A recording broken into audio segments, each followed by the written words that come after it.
All right. Good afternoon, good morning, good evening, whatever time zone you're listening in. This is Jason, your host, and David, your host. Woo. Welcome to Paranormal 411. Right, David? Welcome everybody. Yeah, welcome everybody to Paranormal 411. And if you want to try to find us, you can do that at paranormal411.org. You could also find us at Paranormal 411 on Facebook, Twitter, and YouTube. Join us. So, you've caught us on a short show night, right? Yeah, nice little short show.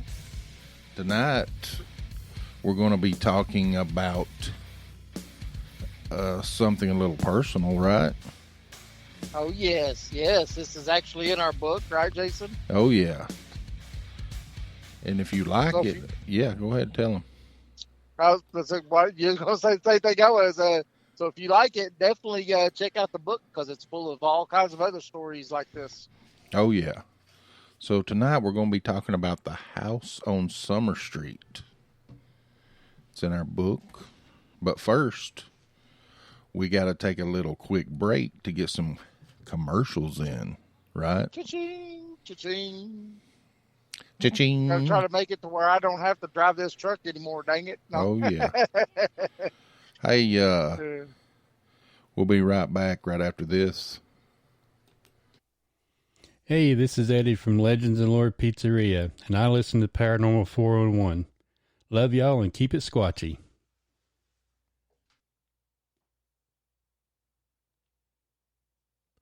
In a world on the edge of oblivion, go to paranormal411.org for all of your paranormal, extraterrestrial, and cryptid needs.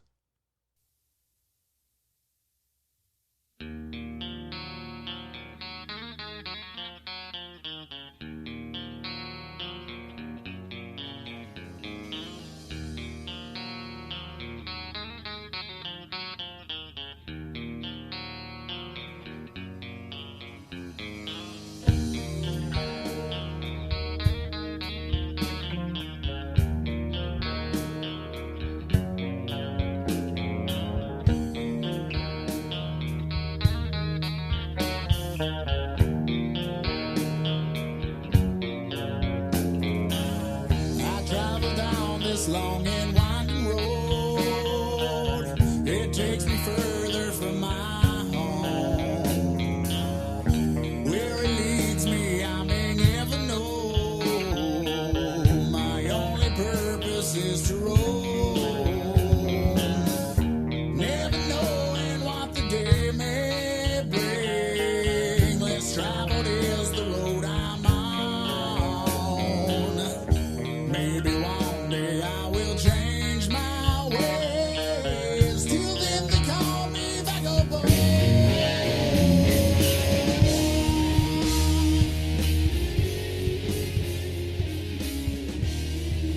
All right. Welcome back.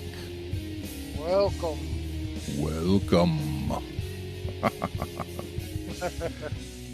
Hey, we do want to thank Jeff Reagan and the band Catalyst for letting us use their music. This is one of my favorite songs, Vagabond. Yes. And if you want to check these guys out, you go to our website at paranormal411.org and scroll down, and on the right-hand side, you'll see a link to their BandLab page. So definitely go check them out. Oh, yeah. Go check them out. You'll also find a link to our book, East Tennessee Hauntings and Lore. And that's one of the stories, like we said earlier, that we're going to be telling tonight. So, yes, it's a very creepy story, really. It scared me. Right? It was. I know when you came over to investigate, you had a great time. Yeah, I sure did. But this story is true. That's why we like it, right? We know it's true. Yeah, I definitely lived it. you came over and witnessed some of it. I mean, so yeah, it's definitely a true haunted story. So we're not going to go, exactly by I ain't going to just read it. I'm going to do a few excerpts, and David's going to explain. Okay? Yes. That sound good? Sounds good. Yeah. So, what year did you buy this house? I done forgot. I think it was in 2012, 2013, something like somewhere around in there. 2012, we had already. Yeah. We had started the show. So it was before 2012, wasn't it? Yeah. About 2010 then. That's probably about right. Yeah. Wow. So you bought the house, and It was a weird kind of situation on that too, like we were looking at buying another house,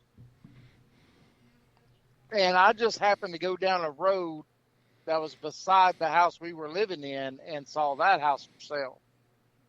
Yeah. Yeah. And someone was there working on the house at the time, and they had put the for sale sign up front. So I stopped in to talk to them and take a look at the house, and was like, hey,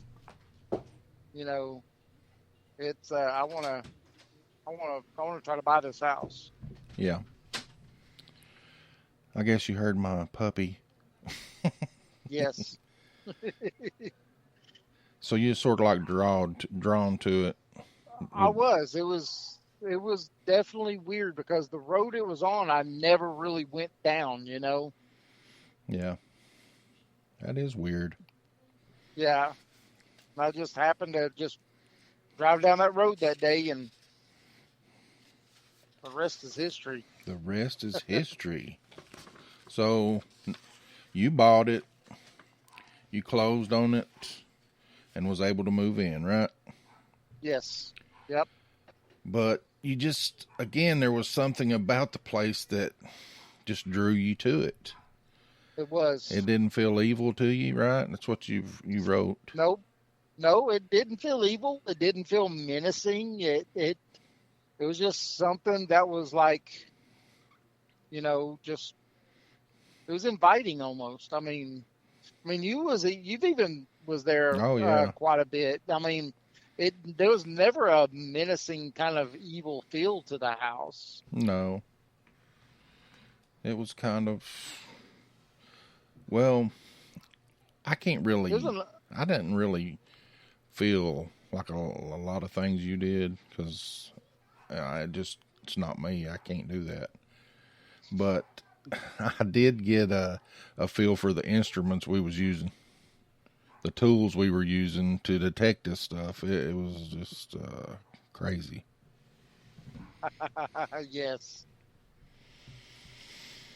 So it was just a nice little 3-bedroom, 2-bath home. Nothing out of the magazines, but was cozy. Yep. And you had a fenced-in backyard, nice place to sit and relax. Yes. So tell us what happened after, you got settled in the house, daily life became normal. You wrote that you started noticing things being moved and missing. Can you tell us? Yeah, well, you would know, because I'm the kind of person that I put like my keys, my wallet, I put certain things in a special place all the time. I never deviate. They always go in one spot, because if I deviate from that, I'll never find them.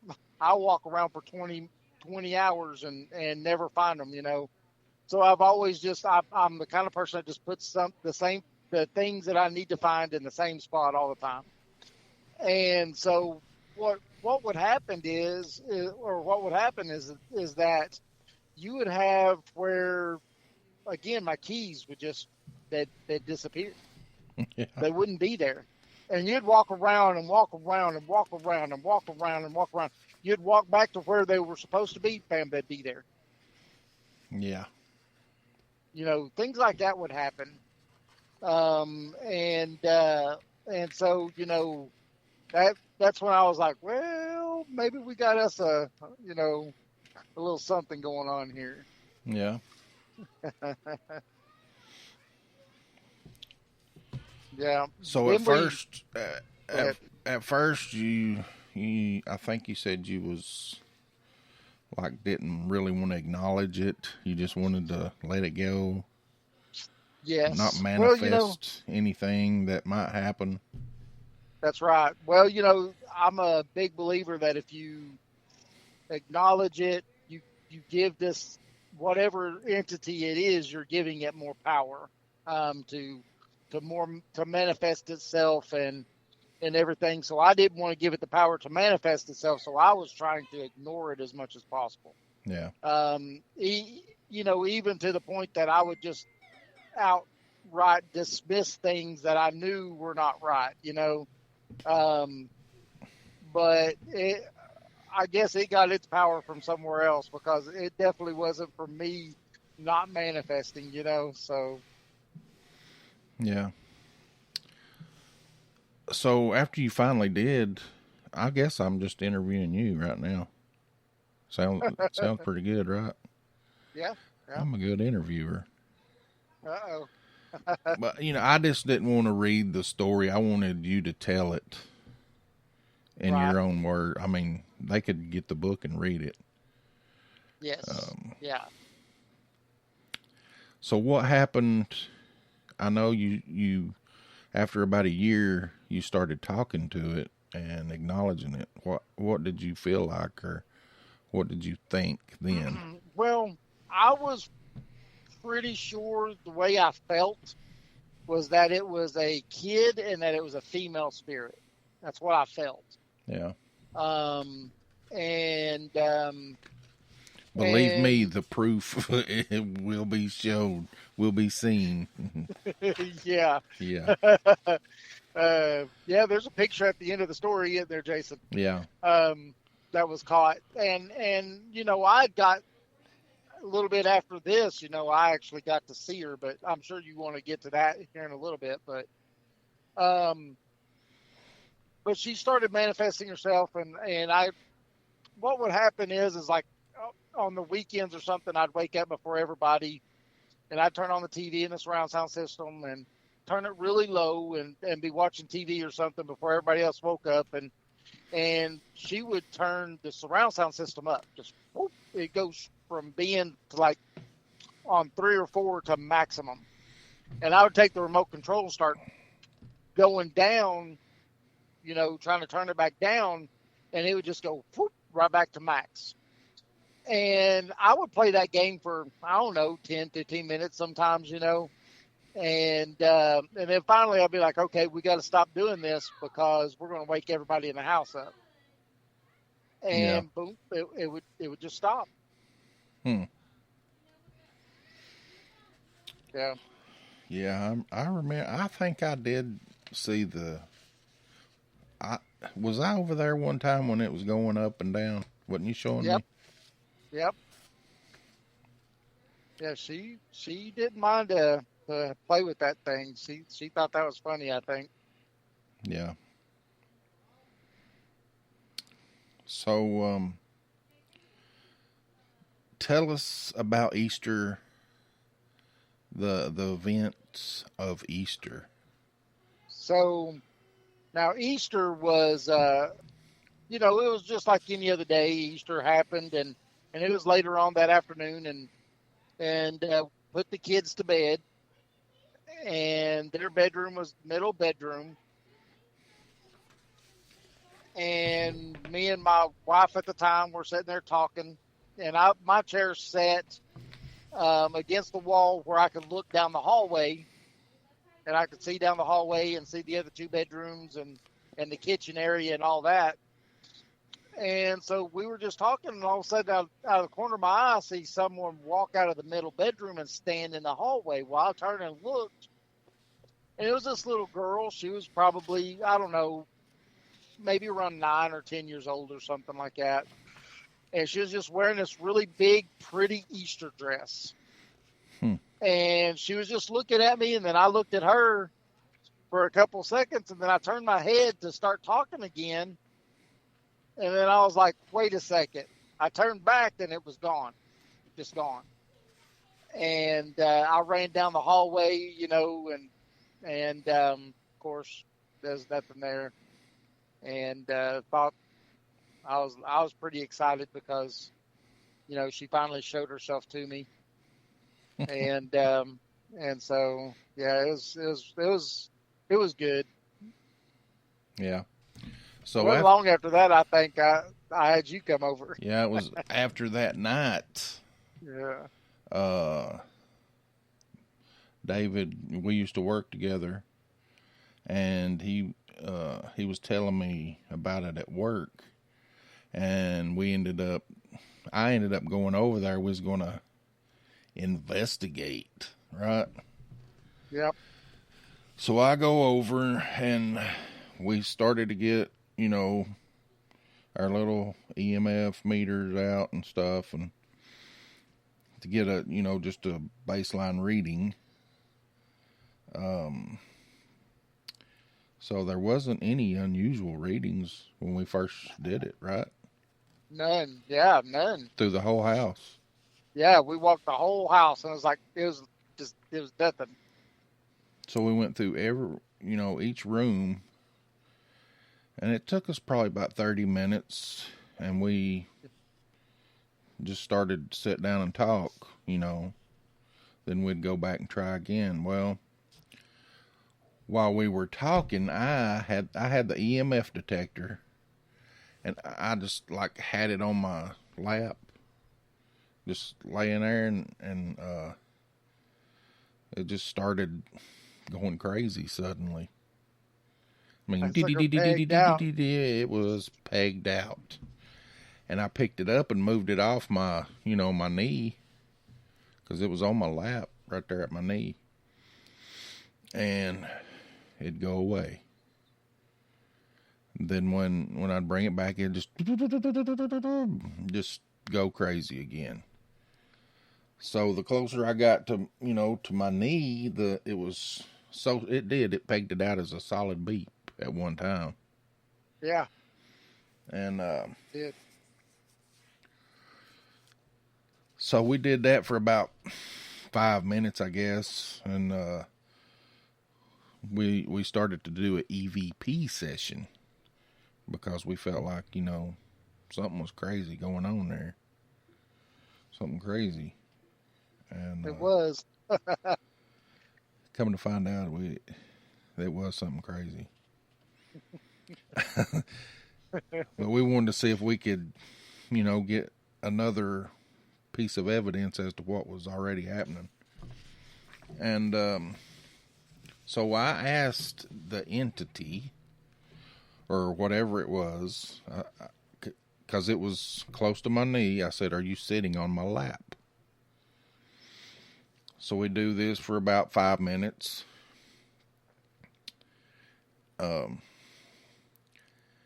And then David,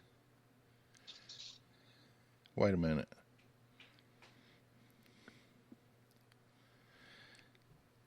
I asked it if it was sitting on my lap, and blah, blah, blah. We continued to do this. I don't think we listened to the EVP, did we? No, if you remember, right after that, I said, "Okay, we're done now. You can leave." Yeah, and then yeah. boom, it stopped. Yeah, and then I would go to my knee and nothing would happen after David said stop. So we talked for a few minutes about what had happened and how neat it was to get these kinds of readings on the equipment, because that's the only way I can, until I raise up my vibration a little and become one with myself, I'm not going to be able to do that.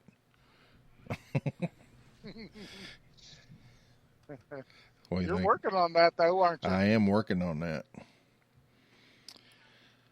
So we went outside and decided to listen to the EVP. It was about 5 minutes long, so we sat down on the steps and pressed play. There was nothing. All you could hear was Jason, and I asked questions. But about halfway into the recording is when I said, "Are you sitting on my lap?" And a couple of seconds after I asked that, you hear what sounded like a little girl say yes. And we've still got the EVP somewhere. Yes, it's on my phone. I looked at David. He looked at me, and I said, "Did you hear that?" Or one of us said, "Did you hear that?" And we played it again, and it was there. And now we know we heard the same thing. And if you're a long-time listener to our podcast, you'll know what happened next, because he talks about this quite a bit. I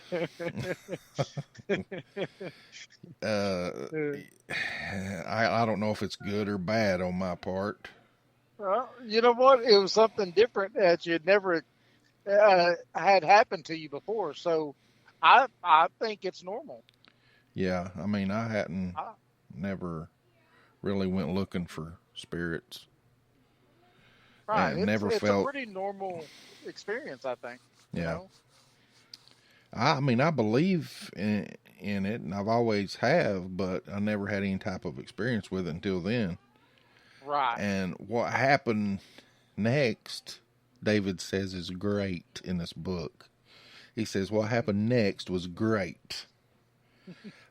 Jason looked at me, then looked at his watch, and said, "David, I've got to go home now."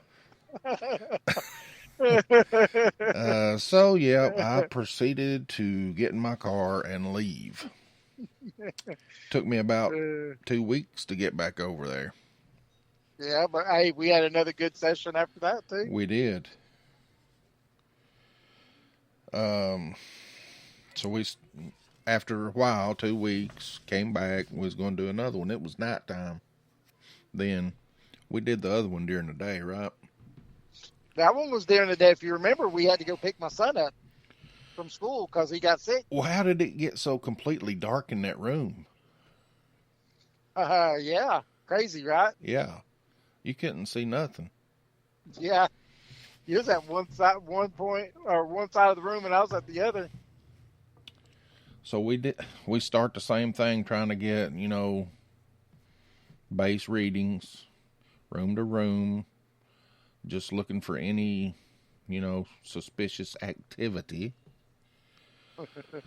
So, David, tell him what happened in the middle bedroom.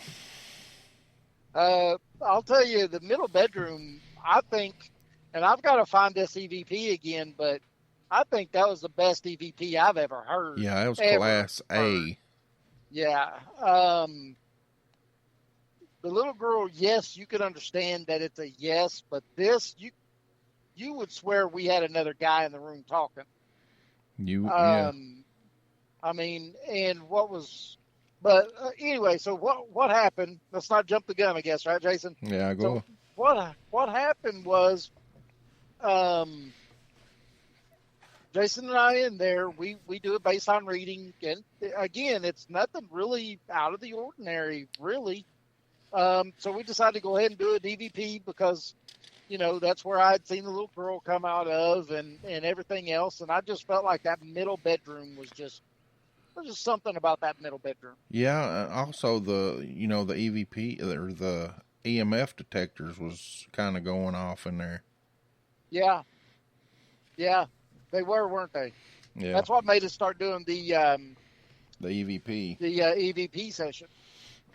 And so we're doing an EVP session again, and then we have to go pick my son up. I get a call, so we have to cut it off. We go pick my son up from school and come back because he's quote unquote sick, which he really wasn't, but now kids are. So now my son's there, So Jason and I start again, and to bring it in context, a few months earlier, I had been scratched. I'd got 3 scratches on my neck, and just sitting in my chair, the same chair Jason was sitting in when the little girl was sitting on his knee. I was sitting in that same chair, and I got 3 scratches on my neck one night while I was watching a movie. Well, Jason, I'll have to find the EVP again. I know I've got it, but you'll hear Jason. He goes, "Why don't you scratch him? The one with the glasses on," right? So the one with the glasses is my son. And the funny part of it all is that when we went back, after we got done with all that and everything, we went back and we started listening to it. Right when we get to that section right there, you hear Jason go, "Why don't you scratch him?" And then you hear this man go, "Who?" And then Jason's like, "The one with the glasses on." And then you hear the man's voice go, "Little boy?" Yes. And it was, I mean, that was phenomenal. It was a phenomenal hit. I don't know what made me say the one with the glasses on, unless I heard it go "who" in my subconscious.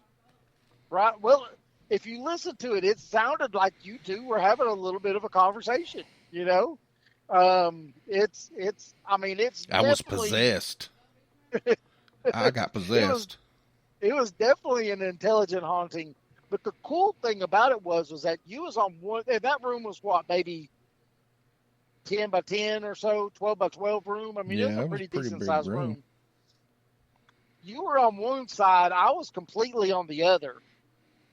And my recorder picked it up like it was spoken into my recorder, and your recorder was the same. It picked it up like it was spoken straight into the recorder, Yeah. which is pretty fascinating. Yeah, that was pretty crazy. Yeah.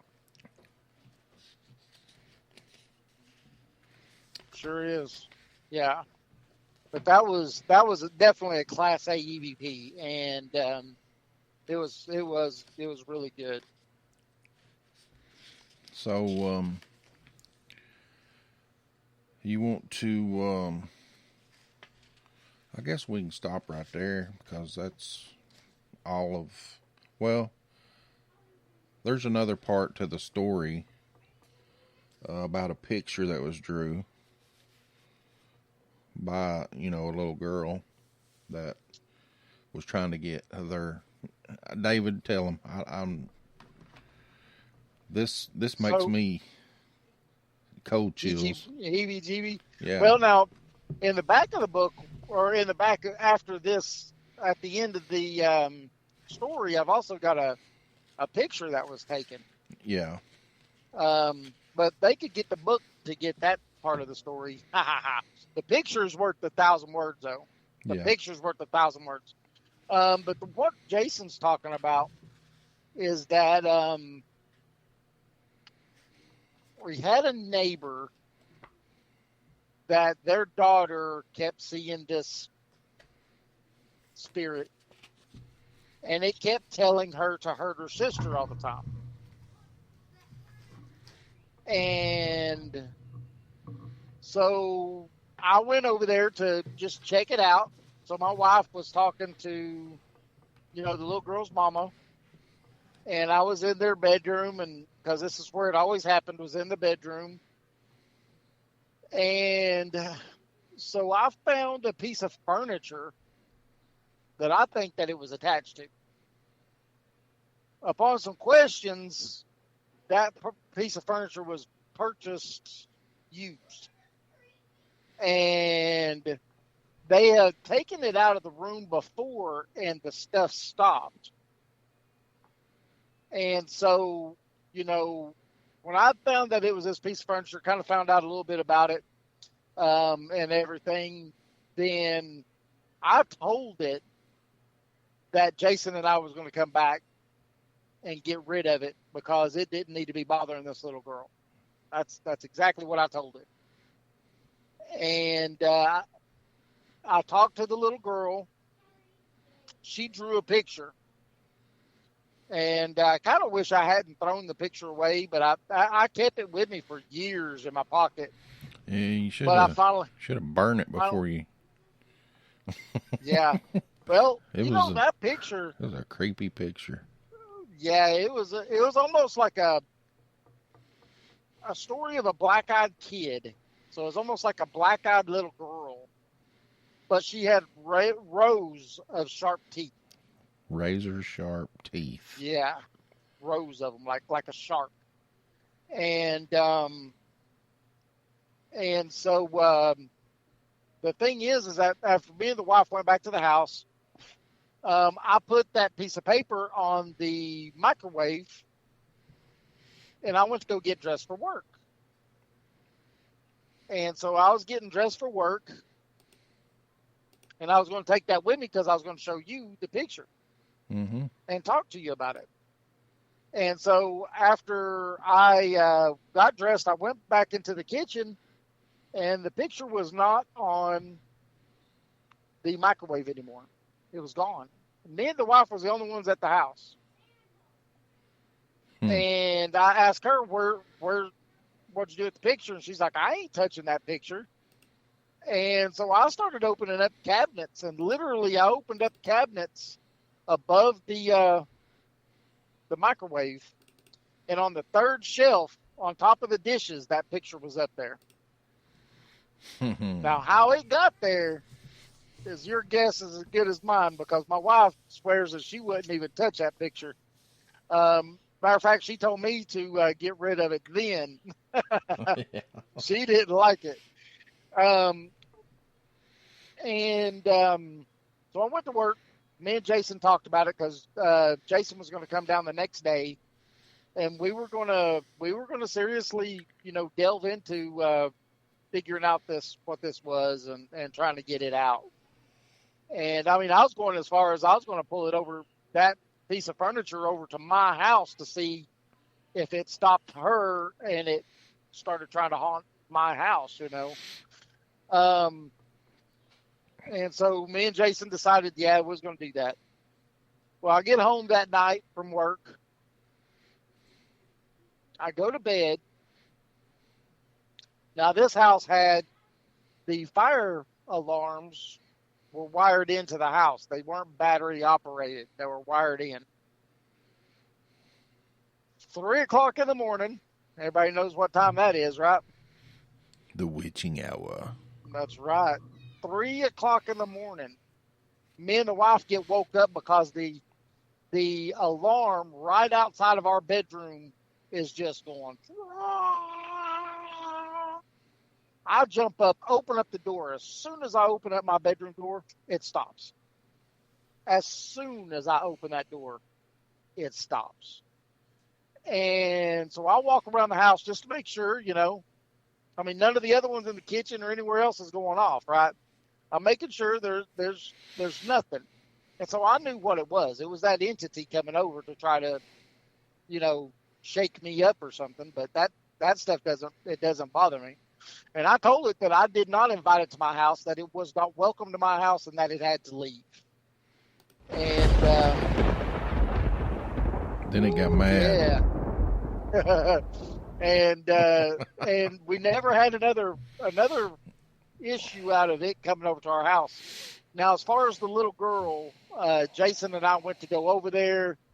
They wouldn't answer the door. They wouldn't answer their phone. They wouldn't do nothing, would they, Jason? No, it done oppressed the whole family. Yeah, I think that there's a full-on oppression going on, and so it was pretty sad, Yeah, that was a pretty creepy story in its own. Yeah, the house on Summer Street. Yes, if you like that, or things like that, buy our book. Buy the book. It's not that expensive. Well, it's like $7 $7.99. Yeah. So, I don't know if they can hear my kids screaming and hollering, but sorry, folks. Yeah. So, Yeah, it's a good book. I think that you'd enjoy it. Hey, we're 5-star Amazon rated. woo, The woo. book is. That's right. And you know, for that $7.99, I mean, I think it's full of some really good stories, really good local stories for the little town we live in, Yeah. and stuff like that too. So definitely, if you're interested and you like that kind of thing, you know, it'd be a nice little book to add to your collection. Oh, yeah. Well, that does it for The House on Summer Street. Yeah, that is a good story. Yeah. Remember Jason the and name of the David. book? Oh. The name of the book is East Tennessee Hauntings and Lore. East Tennessee Hauntings and Lore, Amazon. Yes. We got it in ebook or paperback. Yes. Also, I want everybody to remember Legends and Lore Pizzeria. Oh, yes. In Madisonville, Tennessee.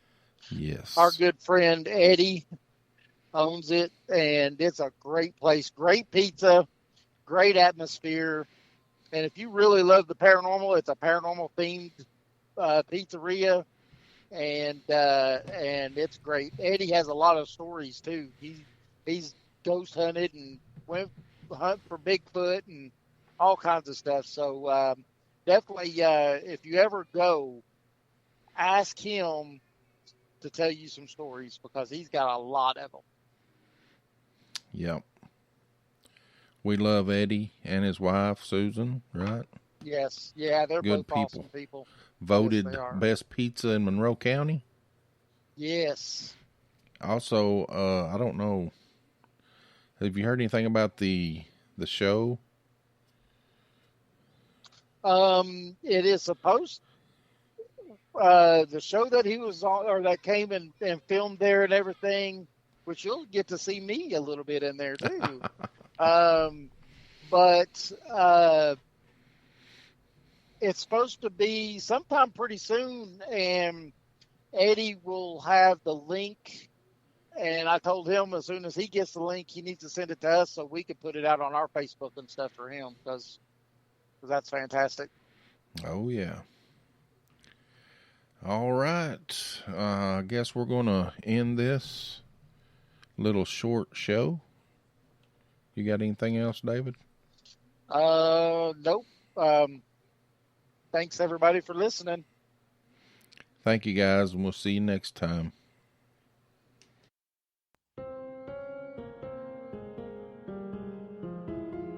Thanks for listening to the show. You can find us on Facebook and Twitter at Paranormal411. Join us on the website at paranormal411.org. It's free to sign up and become a member. All of our upcoming shows are on the guest and events page. You can also listen to past shows on the website as well. And if you like the show and want to support us, you can do that by becoming a premium member for only $2 a month. Thanks for listening to Paranormal 411. Join us.